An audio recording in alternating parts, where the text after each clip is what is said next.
حکمت کی باتیں۔ سر درد میں سونف، مصری اور خشک ناریل ملا کر چبانے سے مسلسل سر درد میں آرام مل سکتا ہے، یا اجوائن کو ٹیشو پیپر میں لپیٹ کر سونگھنے سے بھی فائدہ ہوتا ہے۔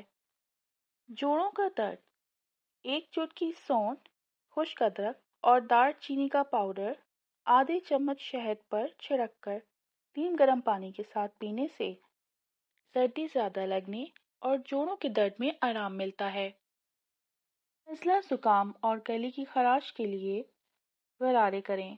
اگر گلے میں خراش یا درد محسوس ہو تو سادہ نیم گرم پانی میں ایک چٹکی نمک ملا کر غرارے کریں۔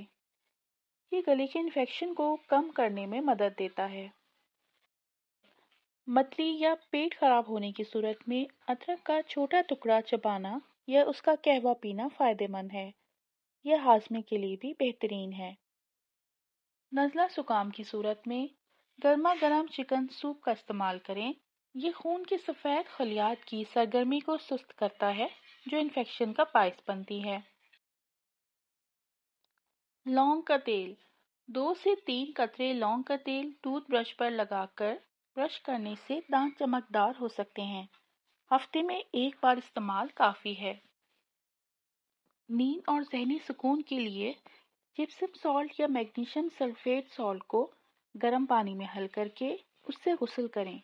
اس سے نہ صرف آپ کے جسم کی تھکن اترے گی بلکہ ذہنی اور اعصابی تناؤ سے بھی چھٹکارا حاصل ہوگا اور پرسکون نیند آئے گی۔ امرت دھارا، دانت میں درد یا مسوڑوں کی سوجن ہو تو امرت دھارا کے چند قطرے کاٹن پر لگا کر متاثرہ دانت پر رکھنے سے فوری سکون ملتا ہے۔ اگر ٹھنڈا گرم لگتا ہو تو 10 قطرے امرت دھارا 1 کپ پانی میں ڈال کر دن میں 2 بار کلی کریں۔ مراقبہ اور سانس کی مشقیں، روزانہ صرف 10 منٹ گہری سانسیں لینے اور مراقبہ کرنے سے ذہنی تناؤ یعنی سٹریس کم ہوتا ہے اور پرسکون نیند آتی ہے۔